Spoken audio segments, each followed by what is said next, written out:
Hello, everybody. Welcome to Midnight's Edge. We're here on the main channel because we are going to do a breakdown of San Diego Comic-Con, the news that was broken, the news that was unveiled, all the news that we're going to analyze. I'm, of course, Narrator Supreme, Mr. Rob Robot Shlomo, coming to you from Shabby Road Studios. And with us, as always, is Mr. Tom Connors. Good afternoon, good evening, good night, whatever it is where you're at. Good morning, I suppose, in some places. Yes, it's morning somewhere. And since we're on the main channel, we are joined by the boss man. Greetings, everyone. Hope you're all doing great. Andre, thank you. Thank you. Why am I thanking you? It's your channel. Jeez, come on. All right. So let's just jump right into it, okay? Yes. We have Andre. Yes. As most people will have gotten, this weekend was Comic-Con, and there's a lot of different subject matters to discuss in conjunction with that. But today we're just going to give our quick reactions on two different panels. First, the Star Trek panel, and then the Marvel panel. And then we'll get into more details in other topics in later videos. But for now, those are the two topics. So let us begin with the Star Trek panel, because on Saturday, the 20th of July, which incidentally was also the 50th anniversary of the moon landing, so yay, celebrations for that. But that's also when the Star Trek panel was at San Diego Comic-Con, and there we got the first look at the Star Trek Picard trailer. And now I know everyone is going to be curious, what did Midnight's Edge think about it? So let's break that down. Rob, why don't you go first? What did you think about the Star Trek Picard trailer? Your overall impression? Okay, my overall impression. I didn't hate it, but you know what? There's still that part of the back of my brain that says, you know what? I don't trust it. It still has Alex Kurtzman involved and the same gang of Bad Robot and Secret Hideout, or bad Hideout, Secret Robot, or wherever you want to call them these days. Visually it looks good, as it always does. But again, but when you step back and then you start picking it apart, you start to see that it's something there's an old saying, if it looks too good to be true, it usually is. And also, it seems like it's full of what South Park referred to as member berries. Look, we have Data. You remember Data. Look, we have 7 of 9. You remember 7 of 9. Look, we have Hugh. You remember Hugh? 3 of 5. You remember him? It just, I don't know. I don't want to hate it. That's my thing. I don't want to hate it. It's still Patrick Stewart. It's still Picard. I don't want to hate it, but the jury's still out for me on this. Tom, what about you? I liked it a lot more than I thought I was going to. I did. There were some points I have questions about more so than I had before. Some things I thought were kind of cringe and came off as, typical synthetic, generic sci-fi. But outside of that, I'm very intrigued. It looked a lot better than I was expecting. And I'm sure we'll get into a few other points here and there as we get going here. But overall, I'm a lot more relieved than I thought I'd be. It looks pretty good. I'm interested. I'm interested in seeing where this is going. It could be crap, and it could be amazing at this point. I'm just glad that this trailer didn't suck. Andre? As for me, well, before I say my opinion, let me clarify something on behalf of Midnight's Edge, because I know loads of people out there think that we want to hate Star Trek, that we're just negative Nancy's out to hate anything just for the sake of being haters. Nothing could be further from the truth. We all love Star Trek. And what we do from our point of view is we hold them accountable when they don't deliver on that. Do we deliver negative rumors and stuff? Yeah, absolutely. And that's because that's the stuff that gets out there when things are working perfectly behind the scenes. You don't get any such rumors and stuff to go through. So, that being said, after the delays and change behind the scene and everything like that, what do I think of the Picard trailer? I liked it. Hell, I loved it. I thought it was fantastic. Let me just be clear. I did not want to dislike the Picard trailer or the Picard series. I do not want the Picard series to be another Star Trek Discovery, although for a long time that's what it looked like it was shaping up to be. And for all we know, it still can be. Maybe they just used all the best footage that they had in the trailer. But based on this footage that we have to judge from what we see, based on this, overall, I am very, very happy. It would appear that the reshoots have helped, that Michael Chabon, which I believe is how it's supposed to be pronounced, has done a fairly good job. It could be that the demands that Amazon made when they came into the fray also helped clean house. We don't really know exactly what has transpired, but what we see on screen, to me, for the most part, looks good. That is not to say that I don't have some nitpicks, like how Brent Spiner looked as B4 or Data or whatever he placed there. That really could have been done better. But overall, I'm very happy with what we're seeing here. I have to say I am. So I'm relieved. There's nothing I want more than to be able to report on Picard saying, this is going good. We can now leave Discovery and stuff behind us and move forward with good Trek again. And I've always maintained that even within the confines of the alternate license, they can make good Star Trek. As long as there's a will, as long as there's the right execution, there's a way. And that hasn't always been the case before, but based on what we can see, I think that appears to be the case now. Certainly, I hope so. And in addition to just that, this trailer also revealed other surprises, like more cast. We had more people from the Next Generation era, even from Voyager, and some other alumni characters, plus some new characters, like this mystery woman. What's your take on all of that, Rob? I'm sorry, I had my mic muted a second. This mystery woman, I'm just hoping that they don't make Picard a guest star in his own series and just make the focus all on her. I mean, we don't know who she is. There's a few theories floating around. Tom can explain that a little bit better, but I don't know. I'm getting sort of a Logan kind of vibe from this, that, there's this the future rests in the hands of this one girl and we have to protect her, and it's up to the grizzled old warhorse Picard to come out of retirement for one last ride. I can't help but think we've seen this story many times before. Tom? Yeah. The story, as we're being presented here and what we know, does have a very Logan vibe, I guess, of any way to put it. But one thing that kind of stuck out to me, at least, and I think I'm sure a few other people have probably thought of this too, is with this girl with her special abilities and stuff like that. And the show is Picard, and obviously he feels like there's some responsibility there towards this girl. He gives a vague kind of thing in the trailer.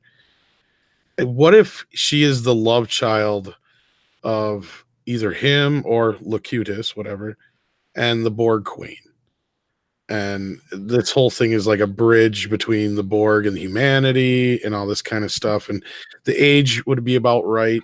from where we are time-wise from First Contact. And the other weird thing I noticed was like everything they were referencing was either something from like Nemesis or something within, the latter Star Trek movies. It felt like more so than outside of 709, which was the only thing in there that we haven't seen anything in a movie of before. Like that, even the whole thing with Data is a direct reference to Nemesis, and the whole thing that supposedly got, Picard out of Starfleet that had something to do with the whole deal with Romulus that was depicted in 09 Star Trek. So I don't know if Andre wants to elaborate on that more, if he has more to say about that. But yeah, this girl, I wonder because if they do that, that'll make it even more like Logan in a weird way. But yeah. I have to say, I think that your theory there, Tom, is excellent. So, guys, for everyone keeping track or keeping notes or something, write this theory down. Again, this is not a prediction. This is just a speculation that the mystery woman, this is Tom's theory, is the daughter of Locutus and the Borg Queen. So let's see how that stacks up in the pool later on. Again, not a prediction, just speculation. Well, but I think that's solid speculation. So I'll be curious to see if maybe that's the case. Well, you said something else when I pointed it out originally to you that kind of was like, yeah, because the show's called Picard. So then he wouldn't be the last in the line of Picards, as you pointed out, if she is his daughter. So that would be another kind of layer to the cake, I guess, another way of putting it. Exactly, because otherwise Picard is the final Picard. He has no children. His brother and the brother's family, they're all dead. They died off screen in Star Trek Generations, which I thought was really cheap and a shit way to do it, but that's neither here nor there. But basically, yeah, it would tie it all into Logan. And if there is one thing that this iteration of Star Trek has done, it is to rip off everyone and everything else, including indie video games, which we'll get back to at a later time. But that they would rip off Logan, which even had Patrick Stewart, I do not put past them at all. And you know what? I'm kind of okay with it as long as it works, because we can say rip off Logan, but really what it is, it's Unforgiven. And if this is Star Trek Unforgiven, basically, then I'm very happy to give that a pass. For rip off whatever you want, as long as you do it freaking good. It's all about exactly. That's what's been lacking so far. But going back to what you said about most of the stuff that we see here is things that have been referenced in the movies. And that is a very good and a very interesting point, because I see some of the naysayers, those that are very anti-Midnight's Edge and who like to make up statements of things that we supposedly have said, and then that doesn't happen, and they refute us, basically using straw man arguments. Like, for instance, they said Star Trek Discovery would be cancelled, which we never said. And it never did. So yeah, things like that. I see some of those people already have used the Star Trek Picard trailer as some kind of evidence against anything that we have said or our previous reporting, which I don't get how the hell they're able to see that, because nothing in that trailer refutes our reporting in the slightest. If anything, it supports it, because exactly, it does support it. Everything there is consistent with what we reported in every last detail. As I pointed out to a few people, and they just conveniently ignored that part. Interesting that it says it's coming out in 2020, not 2019, as they adamantly, said it was going to be out in the end of this year. But that's one thing. That's one thing. Here, what we have here is the absolute proof that the delay in the series production and the reshoots that it's been undergoing since have taken so much time that the series is now being delayed, just like Star Trek Discovery before it. So that alone tells you that they're behind schedule, and they're behind schedule for a reason. You don't get behind schedule for no reason at all. But that being said, what this looks to be, based on the trailer, is them taking the time to fix it. They were off to a bad start, they've retooled it, and if that retooling has helped, then good. It's far better to release something good at a later time than something subpar on time. And Amazon, that ultimately pays the bill, realizes that too. Now, back to what you said about them referencing things from the original movies. Because here's the thing with the original Star Trek license, because as we've covered before, we're basically dealing with two different Star Treks. You have the original Star Trek, which is basically everything from 1966 up until 2005, and then you have everything from 2009 and up until this point, which is made under the alternate license. But there is an additional complicating factor in here, and that is the movies. Because all of the movies, their ownership is with Paramount. Paramount owns the movies. They do not own the right to make any new Star Trek, but they own the right to the movies.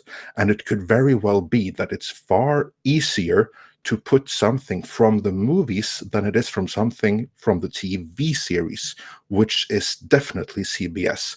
As we've said before, they can license absolutely anything, even from the TV series, for screen use, exactly as is. Case in point, the Tribbles. They can put them on screen 100% as is, but that only means that they can't monetize it. In this case, they haven't really got the advertisers and the third-party licensees on board, so it's kind of a moot point. Meaning that if Amazon says bring in more Next Generation, license more of that stuff for screen use, it's not going to be monetized anyway, so just put more of it. They can do that. And also, who is to say that the 7 of 9 we're seeing right now, that she's not the legendary 25% different, just like Spock Prime was. So basically, everything that we see in Star Trek Picard is perfectly consistent with our previous reporting. Right. Any thoughts on that? Tom, anything you want to add? Again, we've always had one little thing where I've always questioned where the movies fit into this. And again, this might be kind of starting to answer that question a little bit more. So I don't really see the refuting as a part of this as an issue, because even the 25% thinking, oh, that comm badge looks exactly the same. We've never said they couldn't use stuff from the other. Exactly. We've always said that they can use stuff. But again, that just goes back to those who criticize us like to use straw man arguments and place arguments in our mouths that we've never actually uttered. Mm-hmm.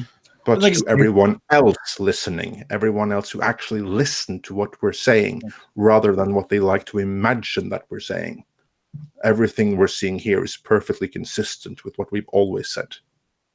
Yeah, like we said, the whole thing with if they want to sell it as merchandise, that's the draw, that's the demarcation line.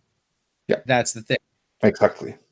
Yeah, if for that purposes, that's why where 25%, the 25% difference number comes into play. Yeah, because if it's 25% different, then they could sell it as merchandise. If not, and again, the number 25% itself is to be taken with a grain of salt. Really, it's up to the lawyers of the different companies to decide what is too similar and what is sufficiently different. It's difficult to say exactly what is 25% and to quantify it. Really, it's just that the lawyers agree that's different enough. But let's move on from the Star Trek Picard trailer, unless you have anything else you want to say about it. Rob? He's muted. I did have one thing. You brought up the whole data thing, and that's one thing that I think bothered me the most in the entire trailer. I loved seeing B4/Data, whatever he is there. But what is this? In the world where a kid on a phone can do a better job with a deep fake for a facial replacement, are we looking at bloated data? It and I seen somebody on the Facebook group make the perfect comment, and I don't want to dox them or anything, so I aren't going to say the name, but they said, this is why you don't do this kind of thing on a TV budget. And it's an exact reason why. Why couldn't they get a younger, slender, more, close to what he was in the original, or at least back to the movies, and then just put his face over top of that actor? Just didn't make any sense to me. We live in a day and age where it's so cheap and easy to do. We shouldn't be looking at bloated data like that. It was embarrassing. I agree with that completely. And also, let's make one thing clear. This Picard series is not made on a traditional TV budget. This is movie budget fare. Right. This is going to be one of the most expensive movies ever made. And that makes it even worse. Because the thing that I always thought was particularly bad is that Data is supposed to not age. And then, of course, you can try to write around it with stupid excuses and stuff like that for how Brent Spiner keeps on getting older and fatter, unlike Data. And if you look at the difference from Data from season 1 of The Next Generation to season 7, and especially in the movies, that's a Data that keeps on getting more and more bloated, and it does that here as well. And here, there's really no excuse for it. Because, again, they could have pulled a John Connor, and by that I mean they basically just used the likeness of Edward Furlong from years ago and put that on top of a young actor right now, and they're good to go. That's what I think that they should have done with Data as well. Because, Brent Spiner is awesome and all of that, but he doesn't look like Data anymore. He can't pull it off. And we see that here. If they have done any kind of treatment with the image, which I'm sure they haven't done enough of it. Because he looks ridiculous. Yeah, I'm thinking it's just more, let's cross our fingers and hope they'll do a better job with it before it airs. But again, that was just a slight nitpick. Other than that, my only criticisms, like I said before, was just there was some stuff that came off as very, generic sci-fi. But there were moments and feelings and member berries here and there, and I welcome that. It's not so much that I want the same old thing. I like that they respect the past while going forward. That's what people want. That's what, as far as I know, most of the fans want. And those in the fandom menace, or whatever you want to call, the post-geek singularity or the dork web, whatever, those who are speaking out against things and don't just, accept what they're given like cattle. So, we can move on from this subject, definitely. Yes. Rob, if you unmute your mic, did you want any final words before we move on from the Picard trailer? And thank you for reminding me I have my mic muted. So, no, just like we keep saying, we don't want to hate Star Trek. We want this to be better. That's the thing. We all want to love Star Trek like we used to, but we're not going to just accept something.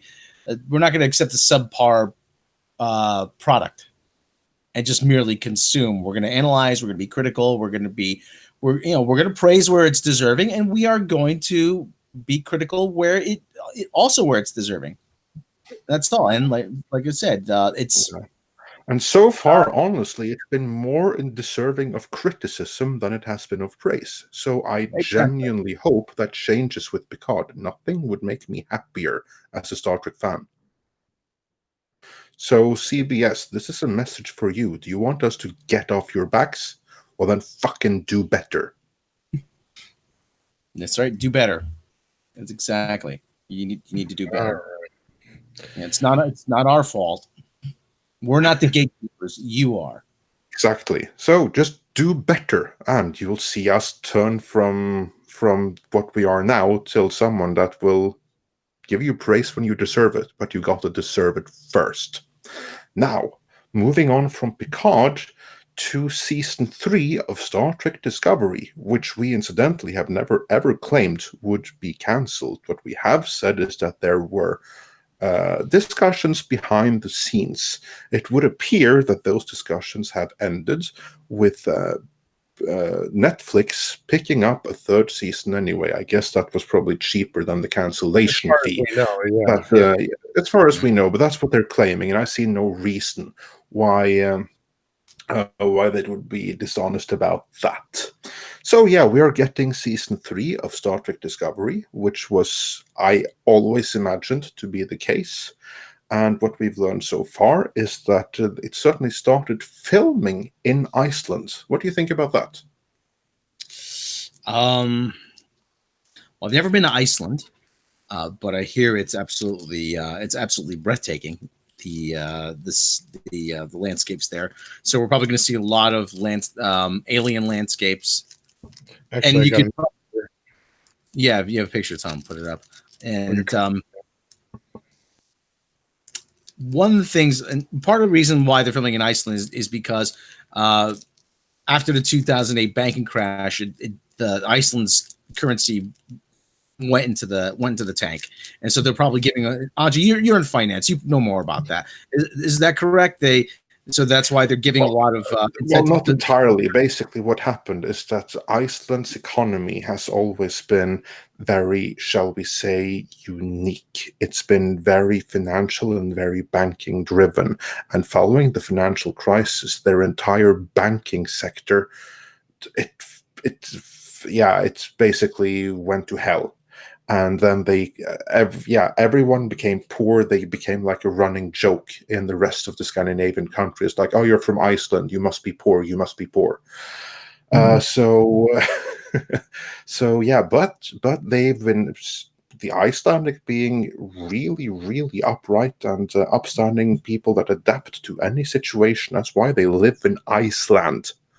They found a way out of it, and their economy is booming again. And one of the things that they did was that they understood the value of providing incentives for Hollywood to film there. And after they did that, every movie that has some kind of alien landscape goes to film in Iceland. Prometheus filmed in Iceland. Interstellar filmed in Iceland. Thor: The Dark World filmed in Iceland. Basically, any landscape that looks kind of alien is filmed in Iceland. And it doesn't break the bank because of the tax incentives, but still it really helps the Icelandic economy and everything in more ways than one. I wish Norway would learn from that, but that's neither here nor there. So yeah, they're filming in Iceland, which I think is a good decision. Again, this is not something new for Star Trek or even Star Trek Discovery in this iteration of Star Trek, which is like filming all over the world anyway. So going to Iceland is just a natural fit in the next step. So I'm not surprised by that in the slightest. Good for them. Hope it looks great. Do you ever notice people in the future all wear long leather jackets? That's weird. Which is funny, yeah. But we got a few pictures here of filming. We got Michael Burnham here and the new character here. The interesting new uniform here. And then, like I said, long leather jackets. Is that the guy Kraft from the Short Treks? I believe it could be. No, it's Cleveland Booker. No, it's not. No, it's not? Okay. Yeah, I'm not 100. As I say, I never watched the Short Treks. I'll be 100% honest. I've said it before. It doesn't sound like I really had to because they explained what we needed to know anyway. Oh, and then speaking of, here's the other thing. So, yeah, once we move past some final thoughts on Discovery, here's my problem with season 3 of Discovery. It should be season 1, and I'd be more on board with it because it wouldn't have ruined Star Trek canon already. It would have been a show set 1,000 years in the future about a futuristic starship we've never seen before. And it could even still have been about Spock's long lost sister. But either way, it doesn't really freaking matter because it doesn't matter at this point. I don't care because the show has already killed it for me. I'd be more excited for this season if it wasn't for that fact. Rob, Andre, who wants to take it next? Yeah. Yeah, Rob, share your feelings on season 3. Remember to unmute. Yeah, I'm unmuted. Share my thoughts and feelings on season 3. Well, you're probably going to hear me rage about it at some point again, but listen. You just when you think they can't screw things up as much as they have, they're going to find a way. Believe you me, they will find a way. I don't know. I'm just out of words as to how bad Star Trek Discovery is. I really am, and I'm just waiting for the next opportunity I have to see what they can get wrong. I really am. Andre? Yeah, I forgot to mention in the interesting tidbit about Iceland my own feelings towards season 3. Other than that, it's happening. I don't care because it's dead to me. As Tom said, it doesn't matter what they do from here on out. It doesn't matter whatever happens, short of them going back in time and undoing absolutely everything. I don't care because it was so bad. It completely, utterly ruins, well, not just canon, because it's like beside that, but it's not even consistent with itself. And it's just ruined Star Trek. It really does. And it's not the fault of the cast. It's not the fault of the look. It's not the fault of the effects. Like every single thing in it, on its own, it's tolerable. But it's the sum of all things that just doesn't work. And it can never work because it's too far gone. So yeah, they made a season 3. Good for them. Will I be watching? Well, I maybe just for you guys to be able to review it. And on that one, CBS, if you're listening, which I know you are, you don't have to do better. It doesn't matter. Focus all your attention on Picard and get that right. Yeah, I agree for the most part. And speaking of, Rob, any more thoughts on Star Trek Discovery 3? No, not really. No. Then we might as well move on to the next bit that is right here for us handily. We've got to look at our first look at Lower Decks. This was one of the few images we got, but we got some of the casting here, as you can see. And I'll just lead this off by saying this. This show to me, let's face it, it was just basically their answer to Seth MacFarlane and the Orville. And so what do? They make a cartoon comedy show, get the guys from Rick and Morty to even, just kind of twist that knife even more. It probably would have, anybody they asked from Family Guy probably would have said no. So anyway, I just feel this is beneath Star Trek. I really do. I mean, I haven't seen a trailer yet. I'll hold off and see, but let's remember, this is supposed to be the adult-oriented show, okay? I mean, everything I've seen so far just is not very promising to me. Rob, you're more into you're even more into these kind of shows than I am, like especially Rick and Morty and stuff like that. So go for it. Yeah, I'm into these shows, but as long as they're good, that's the thing. Right. Yeah, it might be disrespectful to Star Trek in a way. Oh, there's just when you think they've hit bottom, there's a new low. That's all I have to say about that. I mean, you say it's beneath Star Trek. As far as Alex Kurtzman goes, to him, nothing is beneath Star Trek. There's no bottom for him. Jerry at Commander Ransom. I mean, did they want to name Commander Handsome and said no, too obvious? The whole style of animation with the heavy lines and it looks like cheap Flash animation. First of all. The other thing is, like I said, what is it? They're trying to be. Are they going to be trying to be edgy? Because, like I said, the guy from Rick and Morty is doing this. How did they arrive at this? Oh, we need to do something. We need to do something that's hip and the young kids will like. And oh yeah, this Rick and Morty thing. Yeah, they like that. Well, let's do something like that.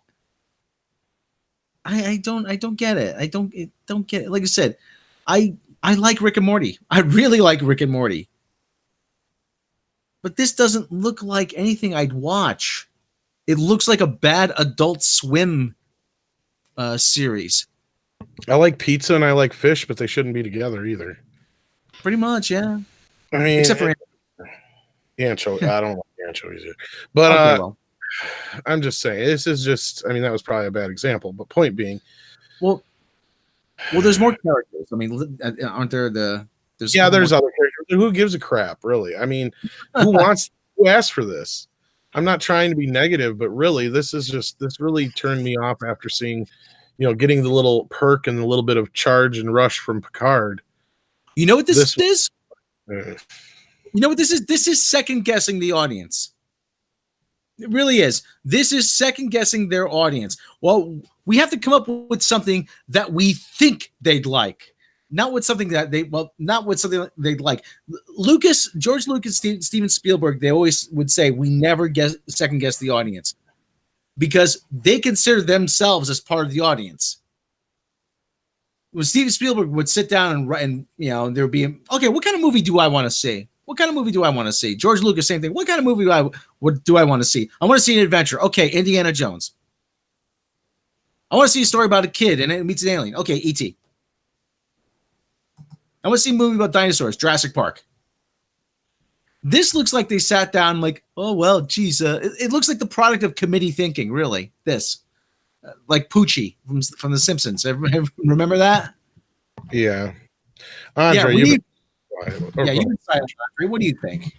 Well, I don't have an opinion yet for the very simple reason that I haven't seen enough of it. There's literally, I've seen one frame of it, and I've heard that there's going to be references to Star Trek, the animated series, the old Filmation series, which I, by the way, absolutely love. I can't get enough of that series. So any references to that is always welcome.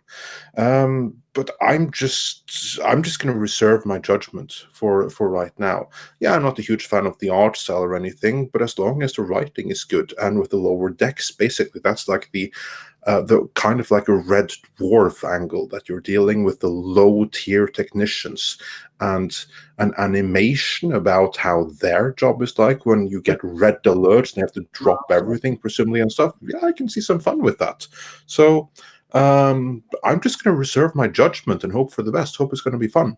Will it be? I don't know. As long as whoever does the Rick and Morty gets complete and total creative control over it, which I think he does, then yeah, bring it on and let's try it and hope for the best. And if it isn't good, it's just an animation, so we are free to ignore it. And if it's brilliant, then fantastic. So yeah, I'll just wait and see. I have no other opinion at this time. To be clear, it's not Dan Harmon though that's involved. It's the other guy. I don't know any of them. I know I've never seen Rick and Morty, so I just trust that. Hopefully it's going to be fun. It's a guy by the name of Mike McMahon. And he was a writer on season 1, I believe, of Rick and Morty. I guarantee, I'll lay even money, guarantee you that they do the joke where the guy's goes through the transporter and his head is on backwards.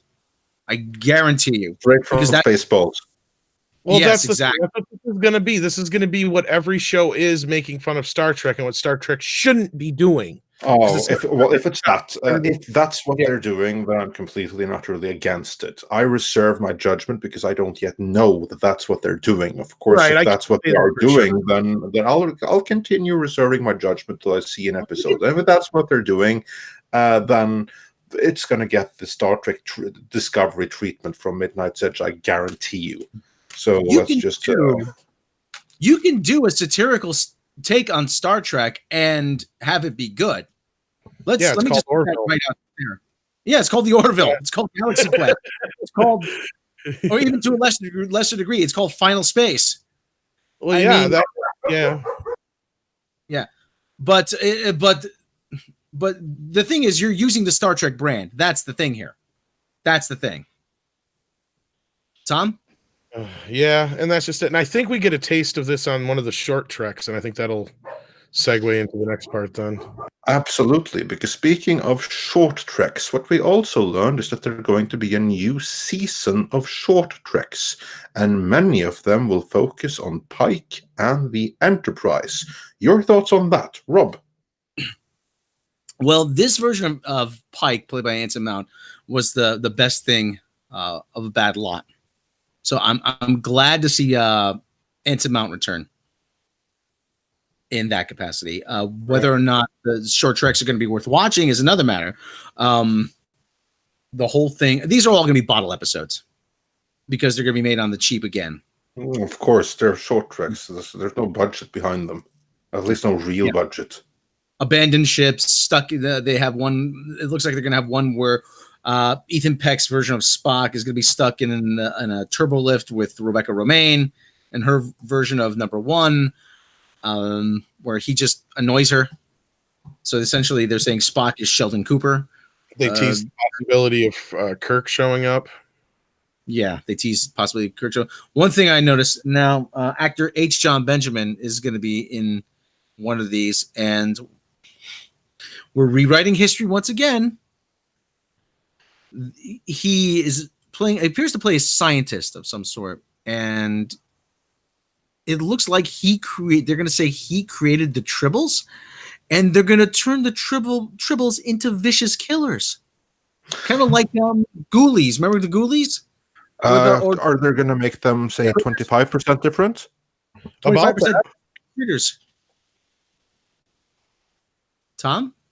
Yeah, about that. Interesting, huh? so that they can sell the critters in merchandise form and get some of that money themselves instead of CBS having all of it. Yeah, because I'm sure Tribbles made a lot of money. That's the way to do it. If they want some money from Tribbles, that's the only way they're going to get it. I think so. I think we're going to see a face on the Tribbles. I really do. I think we're going to, because they were just a little ball of hair. I think they're going to put a face on them. There's your 25% difference. Yeah. That being said, you know what?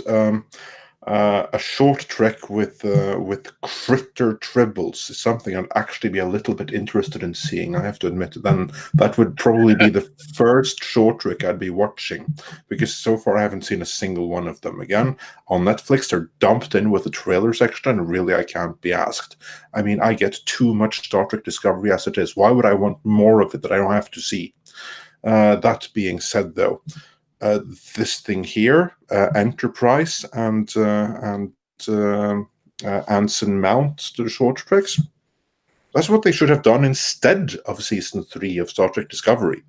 So yeah, bring it on. They should have done the other way around. They could have done like short treks with Star Trek Discovery instead of Star Trek Enterprise version 1.0. I'd be much more interested in that. Tom, your thoughts? Yeah, pretty much. I liked Anson Mount in this. That was one of the few highlights, like Rob said, of the last season. Now, is he really Pike? That's questionable, but I like Anson Mount in the part. It was kind of nice that whenever he was on screen, it felt like we were watching Star Trek, because he acted like somebody who knew what it was like they should be acting in Star Trek. So, we got a super chat. I don't know if you want to address that real quick. Yeah, let's address that before we segue into the next panel, because Lonnie Holcomb sent us a $5 super chat saying, "A face on a Tribble makes a gremlin. Think about it." Yeah, and think about this. Star Trek Discovery and their makers are very happy about ripping off everyone and everything. So, yeah, I'm not surprised if they go with either Gremlins or Critters ripoffs. And also we got another super chat as well that we can also address now before we move on to the next topic, because just give me one moment and I shall find the list here. We got a $2 super chat from Captain Hare, Captain Hare. That word is so difficult for me to pronounce. Sorry about that, but Captain Not Bold basically said earlier, "Let the raging begin." And before that, Thomas Gilkey sent us a $5 super chat saying, "First comment and first super chat. Just popping in to say hi and send love to the panel." Thank you so much, Thomas Gilkey. We really appreciate that. And now, with that being said, let us move on to the next part of the discussion. Well, there was one more Star Trek thing we could talk about real quick. Oh, yes. Sorry, I forgot about that. Tom, take it away. It's just a quick note. Bill Hunt of the Digital Bets, our good friend over there at the Digital Bets, he was able to not announce, but say that Paramount is considering a 4K release of the director's edition of Star Trek, the motion picture, for the 40th anniversary. So there's a good chance this could happen. So keep your fingers crossed, folks. That's good news. The fact that Paramount let him say that is a very good sign. And we do have another super chat that'll segue then perfectly into the next part, I suppose. Yeah, Observer Dude sent us a £5 super chat saying, I think Picard should be the new president of the Federation in Paris, and B4 has built androids as a way of honoring Data and Dr. Soon. Yeah, we'll see what they do. That's The one way last to do thing, it. the last thing I want to say about Picard. Did you notice that in that first photo that Robert Meyer Burnett published on his Twitter feed, I don't listen. I'm just a stupid American. What do I know? But to me, they made him look as stereotypically French as possible. Well, he is supposed to be French, so yes. I mean, but they never really. But but they always kind of hinted toward it. But he's supposed to be. But I mean, he might as well be driving a Peugeot for for all we know in this photo. I mean, come on, you just. Oh God, they. Even in the episode Family, they never really accentuated his Frenchness. It was always some sort of quasi futuristic look to the clothing. But hey, like I said, what do I know? So, all right, next that's all I have to say. Yes, let's move on to the next topic of today, because there was another panel. On July 20th, Marvel had their panel. And there we learned at least part of Phase 4. I believe there's going to be more to it because they only covered the first 2 years or the next 2 years, which I think sounds very slight for a whole phase. So I think that we'll be probably getting more announcement at D23 or next year or something like that. That Phase 4 will be expanded.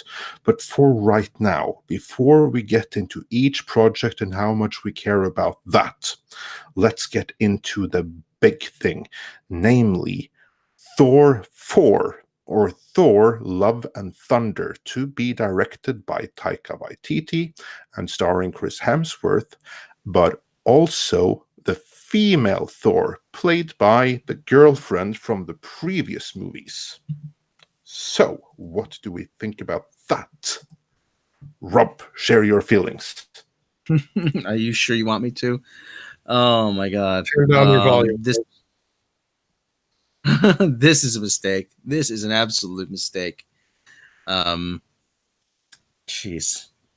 People don't like.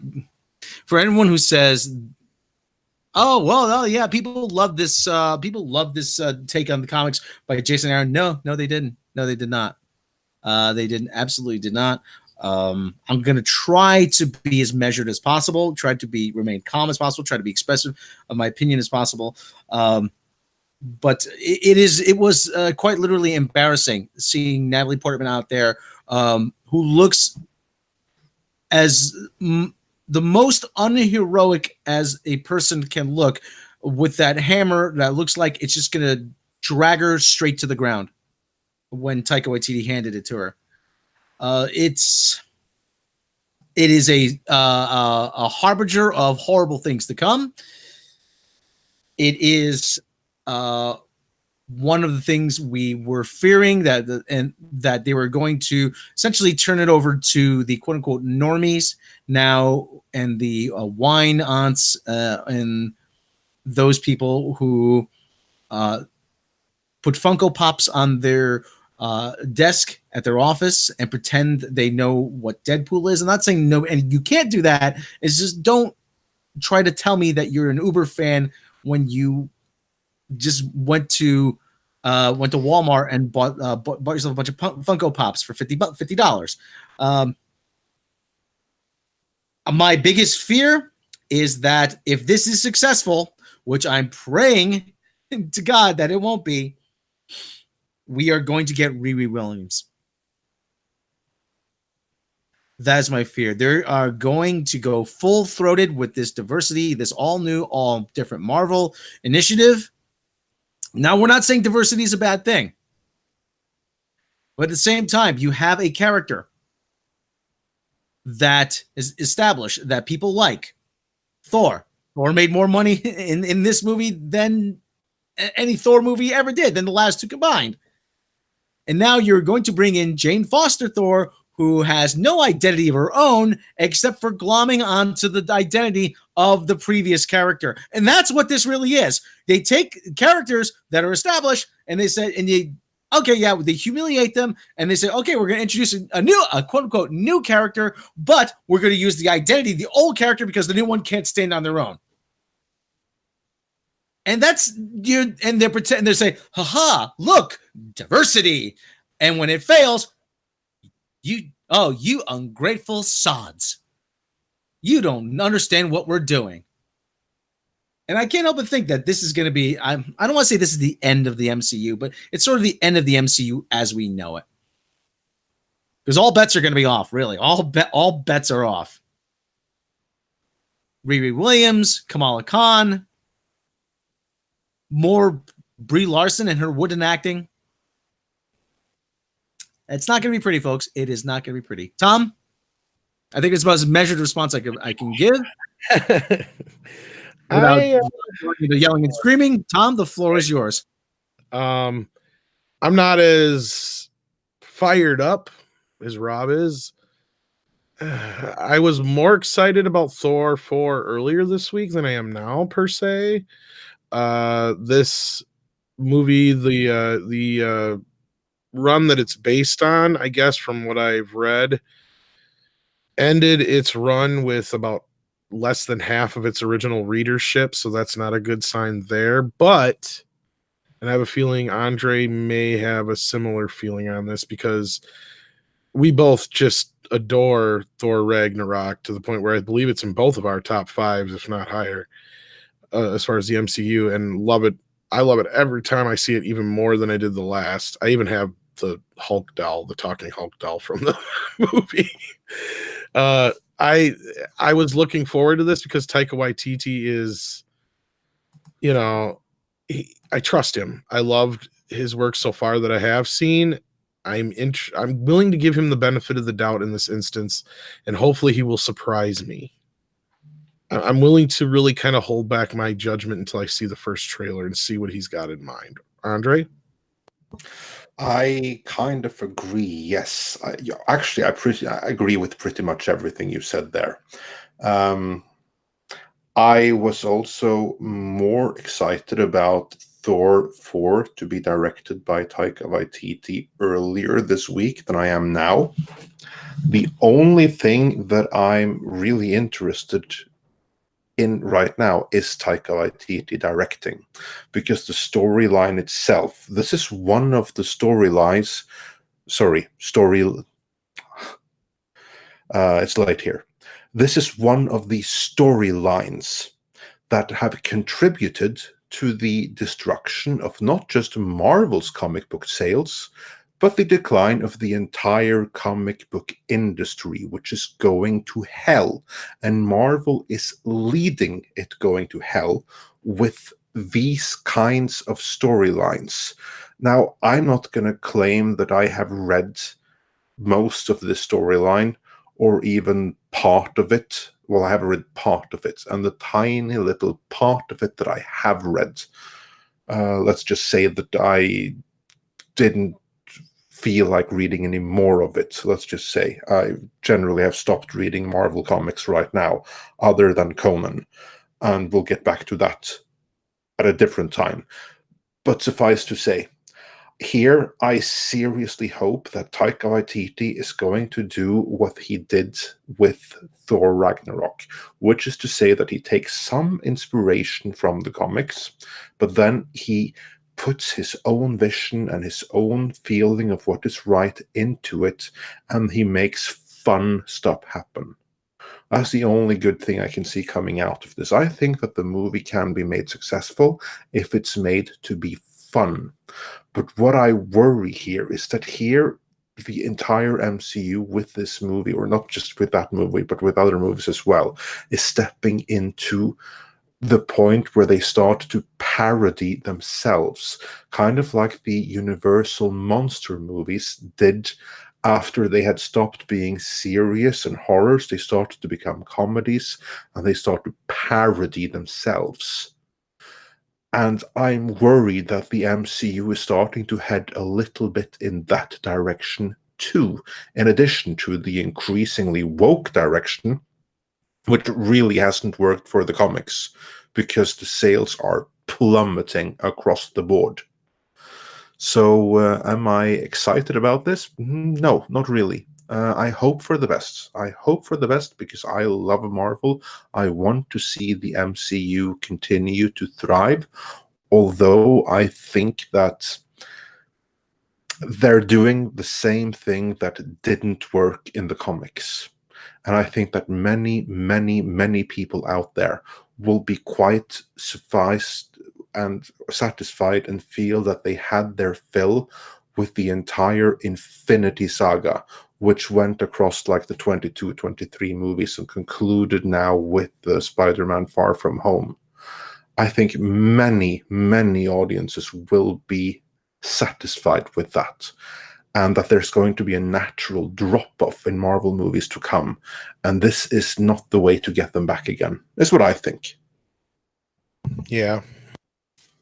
I mean, at the same time, YTT's smart enough. He might find a way to have some fun with the whole quote-unquote wokeness factor with this movie and kind of comment and poke at it in a way that way because they kind of did that a little bit in Spider-Man Homecoming. You know, there was a couple scenes and beats here and there where they kind of had a little fun with the whole diversity thing, and it's kind of like, okay, you know, you got me to giggle about it and laugh about it, so it's, you know, it's okay the way they handled it. If he's able to handle this in a way that is funny and works for the movie, I'll be on board. But again, I have to wait to see at least that first trailer to kind of get an idea of what he's doing. Yeah, let's Rob, did you have a final comment with that before we move on? Yes, the last thing I said, like, I'm just wondering, who is this really for? I mean, obviously it's not for the fans of the comics. I mean, are they going to let the, what I call the Twitterati, those engaged on social media, are they going to let, is that who's going to be dictating the future of the MCU? Because that's what it certainly seems like. And if that's the case, that's a huge mistake. And that's all I have to say about that. Yes, let's go back to Phase 4. I have to make one correction, and I have to give some props as well to Rivers727 that sent the message. Kevin Feige confirmed what was announced last night was all of Phase 4. Blade and the other undated stuff will be part of Phase 5. All right then, excellent. Thanks for that comment. So what we're looking at then is the complete total Phase 4. Okay, let's go through Phase 4 then. First, movie by movie, and then TV series by TV series. Let's begin with the movies in order of release. Next one up, Black Widow. Your thoughts, quickly. Tom. I'm kind of excited for it. I wish it was sooner. I wish, you know, it was more in where it should be in line of where it's supposed to be. Hopefully they give me a reason why it's not. They haven't yet to date with all the quote unquote prequels or movies that are out of sync with the rest of the series. So I'm cautiously optimistic. I like the character though. So, Rob? Yeah, actually looking forward to this movie. I'm always I'm always a sucker for a good spy movie. Yeah, I can see you like it's more like a 007 kind of movie. I'm imagining. Yeah, and if it's going to be like, or if it's even going to be like Captain America: The Winter Soldier, going to be an extension of that could actually work. I don't want to say the window is passed, but they should have made this earlier. They really should have. Yeah, I agree. They should have made it earlier, and apparently it takes place across many, many years, but the bulk of the story, from what I gather, is set around the time frame of Captain America: The Winter Soldier. So it probably would have been better to release the movie there, but now it is. So, hey-ho.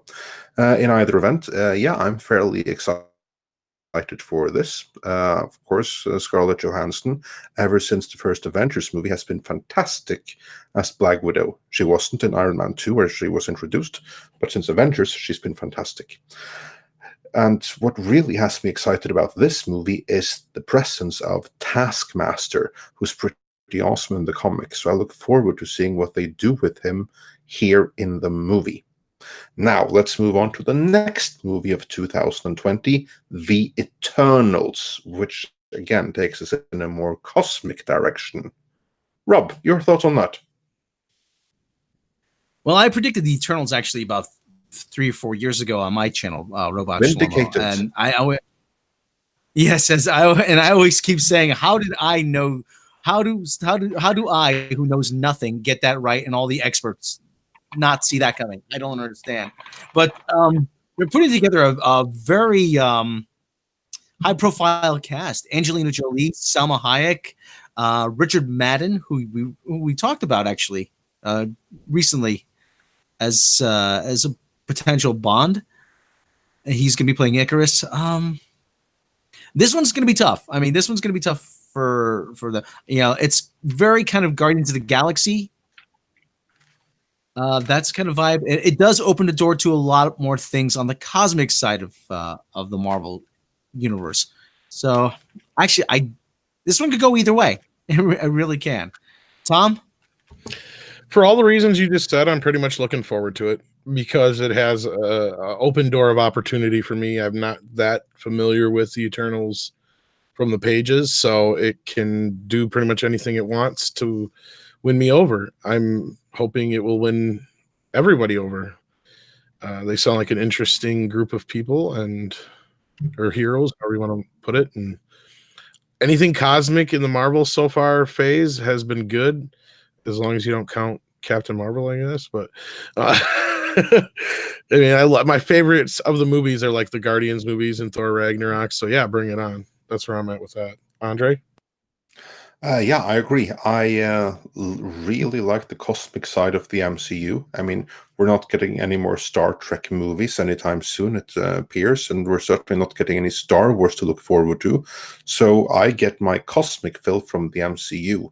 For that reason, I am excited about the Eternals, and I hope it will deliver. I will go in pretty unprepared, knowing nothing, because I'm really not that familiar with the Eternals from the comics. So this will be one where I just go in hoping for the best and hope to be pleased. And that's what I have to say about that.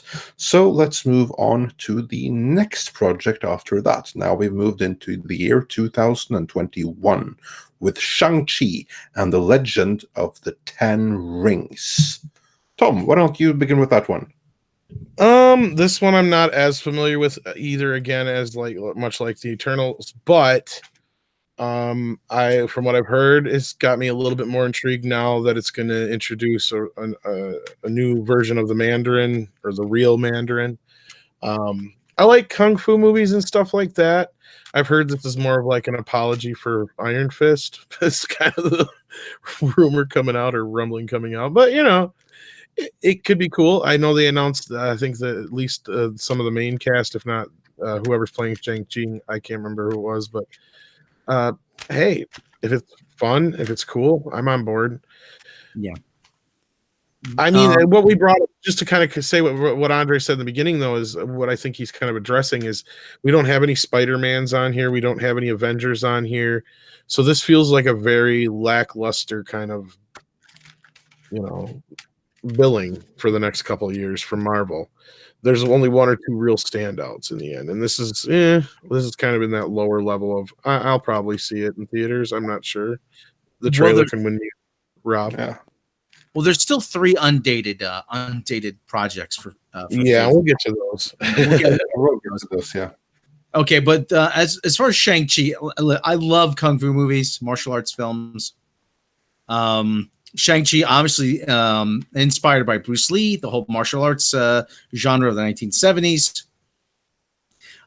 He's going to be played by a guy named Simu Liu, I believe. Okay, Canadian actor. I don't know anything about him, but okay. Yeah, okay, let's see what he can do. Okay, I'm willing to give this a shot. Well, and I should also point out that I did hear earlier too that this phase, if the 4 and 5 are going to be like just a couple of smaller overarching stories and not like the big Avengers movies, so don't expect like a Secret Wars announcement or some random Avengers movie. I don't. Well, and Louis said Kevin Feige already said nope, this is phase 4. Period. Well, one of the things we should point out too, Shang-Chi, because he's a sort of street level hero. it opens the door still for some of the more street level heroes, like a Moon Knight or or whomever. Yeah, that's Or Blade might be coming up here in a moment. Blade could very well turn up in Shang-Chi as an introduction, like they did with Black Panther in Civil War. So it keeps that door open that was sort of closed by Netflix. And I think it's interesting you bring that up because they did introduce a lot of these people who are playing characters in movies that we don't even have a date for yet. So they're already casting, and so I think that's why. And I think it's interesting why you bring that up is because I think they are going to. Some of these characters might pop up early, is what I'm pointing out. Yeah, that's true. Yeah. And as for me, taking it back to Shang-Chi, not familiar with the comics. Like a good martial arts movie, I haven't seen a good one in ages, though. Hope this can be one. The return of the Mandarin is a character I never really got into from the comics, so honestly not that interested. Hope the trailers are good and that the movie will be fine, but me at this point not interested. However, I'm very interested for the next one, also coming in 2021, Doctor Strange in the Multiverse of Madness. My God, what a title. I mean, have you ever heard a more Lovecraftian title than that? I'm sold just on the title. And apparently it's going to have nightmares. I'm double sold on that. Can't wait for that movie. Plus, it's also going to be a horror, apparently. Like a real horror, unlike the first one. Yeah, I'm excited for that one.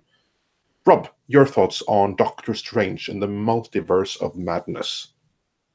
I really enjoyed the first Doctor Strange movie. So anything more with Doctor Strange and Benedict Cumberbatch in the role, I am looking forward to.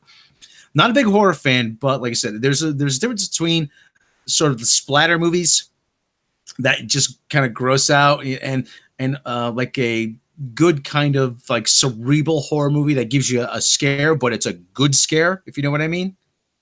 You're like, oh, like, not so much a jump scare, but that kind of, the kind of scare it gives you where you hear your heart beating, that kind of thing, and hopefully you don't go see a cardiologist the next day. And but anyways, like I said, if it's like that, I'm all on board. Tom? I'm looking forward to it. I was pleasantly surprised by the first Doctor Strange. I wasn't expecting to like it so much because my only real exposure to Doctor Strange before that was the TV movie, and I barely remembered it. So I mean, I guess that's fairly beloved, but it's not a very great example, I'm sure, of the character. So yeah, I enjoyed it, especially with the 3D. It was like I'm watching it and I'm like, this is why, 3D was invented for shit like this, So yeah, I'm looking forward to this one quite a bit, actually. So this is probably the ones at the top of my list as far as what I'm looking forward to in this group of movies now. Andre? Yes, I already said my thoughts on that, and then Phase 4 will be concluded by Thor: Love and Thunder, which we already spoke about. So then let's move into the other movies that were mentioned by Kevin Feige, but which apparently will not be part of Phase 4 and are therefore undated, namely Fantastic Four, Mutants, and Blade. Blade will discuss in more detail. So first, your thoughts on Fantastic Four and Mutants being part of Phase 5. Tom? You want me to start this? Okay. Fantastic Four, fantastic. It's about damn time the MCU gets their hands on them. I can't wait to see what Kevin Feige's got in mind. I can't wait to see how they introduce them into this world. I've heard rumors that they may even do a time period Fantastic Four in the 60s, and it would possibly even feature like a young Hank Pym and stuff like that, to kind of sync up with that stuff, and then maybe send them into the future. So I've heard this. So like we were talking about this before. I don't remember if it was on the main channel or on After Dark, but I think Rob and I had talked about that being cool if they did that. So that's even a possibility. Again, that's just rumblings. Nothing set in stone in any way, shape, or form. Obviously, I'm just saying this is what I've heard. So yeah, I'd be excited if they did that. Mutants, on the other hand, is another interesting deal. Because not only did Kevin Feige say it once, but he said it twice, and he never once said X-Men. And I'm not trying to like feed into any fire, but I have heard rumors that they're going to avoid using the men part of X-Men going forward. Now, that may not be true, and it would be really freaking stupid if they did. But if they don't, my feeling is they'll do like X Factors and X, X this and X that, instead of it being anything directly with the word men in it. And again, take that with a big grain of salt. It's just a rumor I've been hearing. So I don't know if that's why he's referring to mutants as that way, or it could be he's just using it as a catch-all. I think Rob said that before too. So that could very well be. Yeah, that's how I feel about those two. Sorry to jump ahead, but yeah, Fantastic Four, Rob. Yeah, Fantastic Four, the granddaddy of Marvel titles, the progenitor, if that's the correct term, of Marvel Comics. That's where it all started. Good to see it's back with in the MCU. Somebody actually brought up the fact that in Spider-Man Homecoming, Happy Hogan was cleaning out the Avengers Tower, and they were just speculating, like, well, who could have possibly bought the Avengers Tower? Could that be the new Baxter Building, which is actually pretty interesting idea. But at the same time, like you said, Fantastic Four, I'm really looking forward to how they're going to integrate the Fantastic Four. I really am. It wasn't supposed to be the Baxter Building. It was supposed to be the Oscorp Tower. But, but Marvel and Sony couldn't come to an agreement because Sony may want to keep Norman Osborn for themselves. That's one thing. And the other is that they weren't able to come to an agreement with how to change him for the MCU. Because if you've seen our earlier Spider-Man coverage, then all these Spider-Man supportive characters, when they're put into the MCU, it's not the original characters, it's new characters with some of the traits in common. And they didn't quite agree on what kind of new character to create. But that's neither here nor there. Carry on, Rob. Yeah, well, like I said, I would have to think we're gonna see in one of these movies. Possibly, let me see, possibly in Doctor Strange. Now, this is me. I'm not speculating. I'm not saying having a theory, but I would absolutely love to see a scene where a guy says, "Oh yeah, we that's quantum. Yeah, this is all very high tech quantum physics or whatever." Because they're dealing with the multiverse. Yeah, there was a guy who did some research into that. Read something. Yeah, go find. Yeah, we need to find him. Kind of like the way they integrated Wakanda into Age of Ultron. Oh, vibranium. It comes from a country called Wakanda. Anybody hear of that? And so that's how they start to trickle in references to Wakanda, Black Panther, Fantastic Four. I think that would be cool. So, mutants, hey, listen, I'm kind of burned out on X-Men movies. I think we need to give that a rest for the time being. That's what we're doing. We're not seeing them in Phase 4. Oh, exactly. Hell no. Let's just give that a rest. Okay, have the X-Men just be over there. Just let them. We'll see some nods, but we won't see any. Yeah, not a soul. Maybe some of the older characters in younger forms, and that's it. Yeah. Don't be surprised if Kevin Feige slips an Easter egg somewhere, like on a newspaper headline: "Anti-mutant protests grow" or whatever, in a future movie, or that he says, "Oh yeah, the X-Men and the mutants, they exist, but we just haven't shown them yet." So just yeah, because they love doing that. They love the Easter eggs. So there is an interesting theory going around that the snap caused mutants. I don't see how. When they come back, all the people that come back. Well, that would be like Infinity, or did kind of like something like that. Well, not everybody would be affected. Yeah, it would be like, yeah. We'll just have to wait and see how they'll do it. Again, I'm sure that's going to be addressed over the course of Phase 4. As for me, Fantastic Four, yes, bring it on. And especially Doctor Doom, because Doctor Doom is what you really want. Doom and the Silver Surfer. Why do we have to wait so far for them? Hope he'll be introduced earlier. But anyway, and same with Mutants. I really hope that they keep the name X-Men, those, because that's kind of the brand name. And if you want to remove the brand title X-Men because it has men in it, then you are so ideologically warped that there's seriously no hope for you. But anyway, that's neither here nor there. The final thing that was mentioned that's coming in Phase 5 is Blade, which is cool enough. And there we even have a cast member. Tom, who have they cast as Blade? Mahershala Ali has been cast as Blade. I knew this was going to come, and I'm really wishing I would have got on top of it sooner. I mean, I did bring it up a few times, but I'm excited for this one. I can't say too much right now. I do know a few things, and I'm sure I'm going to be able to share more in the future. This is a project that we look forward to talking much more about in the future. I think this is going to be a cool. Before everybody jumps a gun and starts getting pissy with Disney and Marvel, I'm going to say this. I do believe they did try to work with Wesley Snipes in some capacity, but that didn't work out. And I do believe we may hear something from the actor this week. That's all I'm going to say on that part. The other part I'm going to say is I do believe they are going to try and go as adult as possible with this.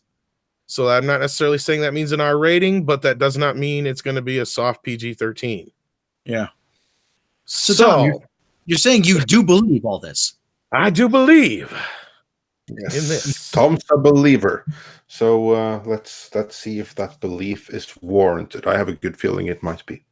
Yeah. But the interesting thing, though, and this takes us back to the TV thing, because the new Blade, he is known from the Netflix TV series, or certainly from the Luke Cage series, because he was the villain in the first half of Luke Cage, and then he wasn't the villain anymore, and that's when Luke Cage stopped being any fun, at least in my opinion. And now he has then been cast from a major role in Marvel Television into a major role in Marvel Studios. What do you think that says for Marvel Television and the connectivity between the MCU and the Netflix series? Rob, why don't you start us off with that one? Well, they've always said that everything is connected. So, I mean, but it seems like now there's a sort of a demarcation line. They're making a point of there being a demarcation line between the two. So I don't know. I don't know. Like I said, it's gonna be interesting to see if anybody else turns up in a Marvel movie. Tom, I've got much more to say than that. Tom? Well, I don't know if I have much to add to that, but as far as like how I want to put this without saying something wrong, God. You know what? Just move on from me. I'm not going to say anything. Basically, yeah. What I have to say is that they said before that everything is connected, and everything is going to stay connected until they say it isn't connected anymore. There have already been a couple of retcons in the MCU, and it would now appear that after the deal with Netflix fell through and the characters are locked up in Netflix, for all we know. Yeah, go on, Tob. I'll just say it's in the trades. It's in the trades out there. That's basically this is retconning the Netflix shows. Yeah. Mm-hmm. Yeah, that's what I'm thinking too. That probably they cannot use anything exactly from the Netflix shows. I wish that they could, because I really like the Daredevil series there, and I really like the Punisher, at least in part, and the rest I don't really like nearly as much, but Daredevil and Punisher are worth keeping. So I think it's a great shame if they'll be cut short and they'll be stricken from continuity. But that's probably what's going to happen, and this casting just seems to illustrate that. So that probably means Basically, further there's soft reboots down what? the line. 3.5, 4 years, and we'll probably see new versions of most of these characters. Yeah. So phase 6 then. So basically, what's happened is that Netflix is being taken out of the TV thing, or rather, I think that everything that is not Marvel Studios and directly under Feige's control, it will increasingly be treated like the red-headed stepchild. That's now being changed into like black Shield, in all most of the that movies. kind of stuff. Yeah, pretty much. Yeah. Yeah, I believe it was our good friend Mecarandum that said that to pick yourself up. So yeah, but anyway, let's move on with TV talk, because Netflix may be out of the equation, and I think that the ABC series will be sooner rather than later as well. But what won't be out of the equation are the MCU TV series made by Marvel Studios, and they will be coming on Disney Plus starting from next year. So let's go through those that have been announced. Next year, 2020, we have The Falcon and the Winter Soldier. How excited are we for that, Tom? How excited am I for Captain 2.0 and Bucky? If it's a cool buddy cop movie meets, like The Odd Couple, and they got something cool for them to do, I'm on board. But otherwise, I'm not that interested. Neither one of them are characters that Bucky's kind of arc has already kind of been played out, and Falcon's never been a character that I've really ever been that interested in. Period. And I agree with most people that Bucky was the one who should have been given the shield, because what does Falcon have to offer? And he already has a superhero power thingy. He's Falcon. So yeah, anyway, that is neither here nor there. Okay, Rob. Yeah, this very much plays like a Lethal Weapon type of series. Buddy cops, The Odd Couple. Can two friends of Captain America be roommates and without driving each other crazy? It sounds interesting. I like the dynamic between the two of them, but I'm not sure if I want to watch that on a weekly basis. Yeah. It seems like it would get old really quickly. That segues rather nicely into my feelings on a Falcon and Winter Soldier series. Don't care. I have nothing else to say about it. So let's move on to WandaVision, which will be coming in 2021. Tom, what's your thoughts on that? WandaVision now on all Sony Trinitron TVs. Yeah, this is the one that I'm like, huh? Until I see a trailer to kind of get an idea of what it's going to be about, I have no clue. I'll just jump Rob, in why there. don't you follow up there instead? Sorry, don't care. Quick. He's dead. Don't care. Don't care. Don't absolutely do not. I read Vision. I read Vision and the Scarlet Witch in the 80s. Not good. It wasn't good. Was not good. Don't care. Andre? Yeah, he's going to rip off my don't care. Well, I shall race you. I couldn't care less, because that's exactly what I feel about one series. Well, didn't we get Tom? Tom, can you up that to I don't give a shit? I would say I don't give two shits, but isn't this the one that's supposed to have Monica Rambeau in it as Captain Marvel or Miss Marvel? I think so, yeah. Paul Bettany. I like Paul Bettany as the Vision, but I don't want to watch Vision and the Scarlet Witch and just play house together. Well, is this going to be about her resurrecting him, or is this going to be a prequel? That's my question, too. I can't remember offhand. I have no idea. Honestly, I know very little about this series. Yeah, I'll race your I have no idea to I don't want to know. That's how Moving on. So yeah, move on basically. So there you have Two MCU series that I couldn't care less about, even if I tried. Next one, also coming 2021, is Loki. Tom, your thoughts on Loki? Oh, and just I'll say this then. What we know about the series so far is that we are now going to follow the alternate Loki, the one who got the cosmic cube back in alternate Endgame 2012 and escaped. In this series, we will be following him. Now, Tom, what's your thoughts on that? Believe it or not, it's the opposite of the last one. I actually am very interested in this one, and Loki is one of my favorite characters in the MCU, even though I have little care or time for him as far as the comic book version in a lot of ways. Tom Hiddleston is, of course, the key to this, and since he's in this and it is going to be following alternate Loki, I'm interested in seeing what adventures he goes on. Now, would I've rather seen some other adventures from Loki? Sure, but again, this is one of the only ones that have been announced that I'm really super excited for. So, Rob?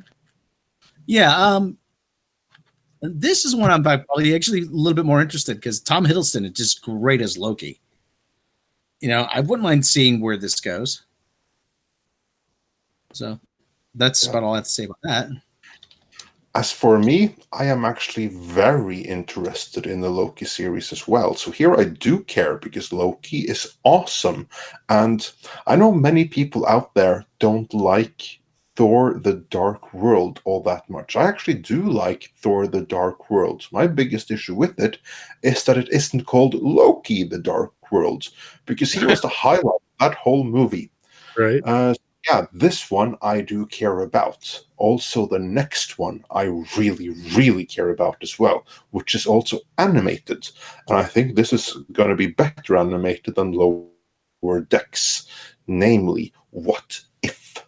Also featuring the original voice cast from all the other MCU movies. So that one I think is going to be really special. Tom? Yeah, at first when I first heard about it, I was kind of meh because Marvel's animation hasn't necessarily won me over. That's one of the few places where DC's been up on them. But hearing that it's going to be like the original cast members, so assuming it's going to be using the MCU as a launch pad, I'm very interested in seeing what they come up with, and especially if they give us some what ifs that are very tied into movies that we've seen, because this is the kind of thing that I'd really eat up. Yeah, definitely. Rob? Yeah, that's what I think that they'll do. Sorry, Rob, I didn't mean to interrupt, but I think that's what they're going to do. That they're going to do the MCU version of the What If. Give us what if, for instance, Killmonger had continued to be the Black Panther. Stuff like that. I'd be all over seeing that. But yeah, carry on. Rob, sorry, didn't mean to interrupt. Yeah, this actually, the What If comics are actually very good. They start out and they start out to give you the basic premise. We all know the story of Captain America, how he was found in the ice. But what if? What if Namor took a more southerly path? And what if the Avengers pursued him? And and what if everything just kind of spirals out of control. KSS, yes. What if Sana Amanad got a walking papers? That would be a good one. And like I said, it just opens up a lot of story possibilities, and you play with the history a little bit because it's not really an alternate timeline. It's just a what if scenario. And Jeffrey Wright is going to be playing the voice of Uatu, the Watcher. Now, if you don't recognize that name, he appears in the current James Bond films as Felix Leiter, and he's also in Westworld. If you don't recognize the name, you'll recognize his face and probably his voice as well. So he's a good actor. I like seeing him turn up in a lot of different things. So yeah, so this one actually looks really good. And that's all we have to say about What If. And now the final series that has been announced so far is another live-action series, namely Hawkeye. I'll reserve my opinions on it for the moment. I'll get back to that. But first I want to hear what you think about it. Tom? Yeah, it's another one that I really don't have too much it'd be kind of interesting to see what happened. I think in Budapest or whatever it was where they like that thing in Budapest, or whatever, because it's supposed to be, I think, around that time period or whatever. And we might get to see Punisher, Hawkeye. I think you coined the term, Andre. But That's basically what he was just rolling. Yeah, it might be interesting if that's what we see. Otherwise, I think it's supposed to be about him training Kate Bishop or something like Kate that. Bishop's in it, So I've always liked Hawkeye. I've never had no issues with him, but he's not like, oh, I want a Hawkeye movie or a Hawkeye show. Rob? Yeah, I really don't say to myself, I have nothing against Hawkeye, but I really don't find myself saying, I want to see this character for about 45 minutes a week.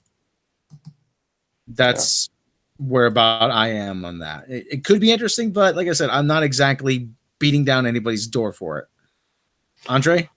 As for me, when I just see the title and I hear the premise of the show and everything, it reminds me of a radio show that was proposed. It never happened, but it was proposed by a group of raunchy Norwegian comedians a few years back, where basically they were going to go and seek out old politicians that had retired and old celebrities and stuff like that had retired from the public limelight and do like career retrospectives of them, like after they had fallen from basically the public eye. And the series was going to be called, in Norwegian, "Ikke du dau ennå?" And that means, aren't you dead yet? That's kind of like what I think about this. Like, aren't you dead yet? Like, why do we still have to? Who cares about following your adventures? Seriously, you could have died in Avengers: Age of Ultron, and I'd be perfectly happy with that. Andre went a long way for that joke.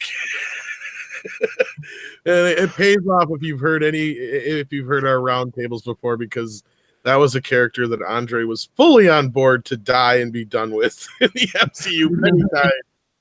Yeah, because honestly, that almost destroyed Avengers: Age of Ultron for me, because in that movie, I knew that some Avengers were going to die. In the whole movie, I was like thinking, not Black Widow, please, not Black Widow. Take him. Who cares? Like, you can have Robin Hood. We don't need him. Take him. And then he didn't die. And after that, I was like, just take him. I don't care about him. So I've always had like that thing. And now you're giving him a TV series. What annoys me is that, yeah, he was cool as the Punisher. After like his family got snapped away and he became the Punisher. He's never been so cool and so likable, in my opinion. But I'd rather have the real Punisher. It's like, yeah, no, not interested. Couldn't care less about it like the others. So if we count them, most of the MCU series on Disney Plus, I'm really not interested in, which kind of sucks. So I think that same with the movies. So Phase 4 really isn't looking all that exciting from my point of view. Any final thoughts on that, guys, before we round out? Not really. Not really. I think we covered it all. The only thing we didn't cover was like Guardians of the Galaxy 3, I think we missed, but that again is a one that I think we'll hear more about. Yeah, we weren't the only ones that missed that one, let's say. Yeah, like we said, there's still 3 dates that are open.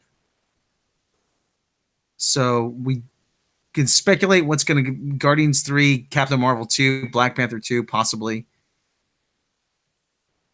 But we have. Well, we just know with Guardians, they'll know more once they start, because they got to wait for Gunn to be done with Suicide Squad, and as soon as he's done, then he's going to jump right into Guardians. So then they'll probably have a better idea of a date, I'm imagining. Yeah, probably that's probably the reason for the delay there.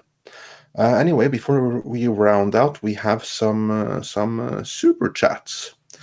Since the last time, we've gotten a $1.99 super chat from Psychokin Rassilon, who said, "Wicker Man remake, creepily prophetic in hindsight." Yeah, maybe. Personally, I tend to prefer the original Wicker Man, which is one of the greatest movies of all time. But yeah. And then we have a $5 super chat from ST Red Wolf, STR Red Wolf. I'm sorry if I butchered that. Sounds like they're taking what happened with the comic female Thor and bring it to the MCU. It was badly handled then. Second, try the charm. Yeah, let's hope that they're more lucky the second time, although I am a bit anxious about it. And then we got a €5 super chat from Fudongshi, who says, "Hey guys, wanted to say hi from Germany. Love your work. Keep it up." Well, hello. I was in Berlin a couple of weeks back. Awesome city. Love it. So yeah, hi from all of us to Germany. And Good luck. then, yeah. Vielen Dank. And then Unhinged Crank sent us a $5 super chat saying, "My prediction, Spider-Man 3 will replace one of these after the new Sony contract." I'm not sure about that. I think that's one of the things I meant with the maybe Phase 4 is going to have some addition one way or the other. I don't know if it's going to or not, but I would imagine that if there are any more Spider-Man movies, which from all accounts is going to be, then they will come in addition to the rest, is my thoughts on that. Guys, any final thoughts on Marvel's upcoming slate? Outside of it being Avengers free, we got some surprises, but nothing big. Again, I think that you're right that Spider-Man 3 will probably come down. It'll be 2 years out anyway, so it probably won't even fall until Phase 5. Same thing with Guardians of the Galaxy 3 at this point. So, I mean, this is probably everything we're going to get for this next phase. Could it be better? Yes. Yes. But we'll see what happens. Feels like Basically, sorry, go ahead. Yeah, no, carry on, Rob. I'll have the final comment. Feels almost like Diet Marvel at this point, you know. Just something, you know, it's not Phase 4 just doesn't feel as these announcements just don't feel anywhere nearly as satisfying as previous announcements. So yeah, what I say is that there appears to be some good stuff in Phase 4, and I hope that every movie and every series is going to be a positive surprise. But based on what we see of Phase 4 so far, my overall impression is bring on Phase 5. And with that, I would like to thank the panel for joining us. So, Rob and Tom, thanks for joining me. Thank you. Anytime. It's a pleasure. And also, thank you to every single one of you that have been watching, and especially those that have sent super chats. We really appreciate any help in keeping the lights on, because YouTube certainly isn't helping with that. So, yeah. Have a nice evening, have a nice day, have a nice morning, wherever you are. Be awesome. Yes. Thanks, everyone, for joining us. We'll catch you next time.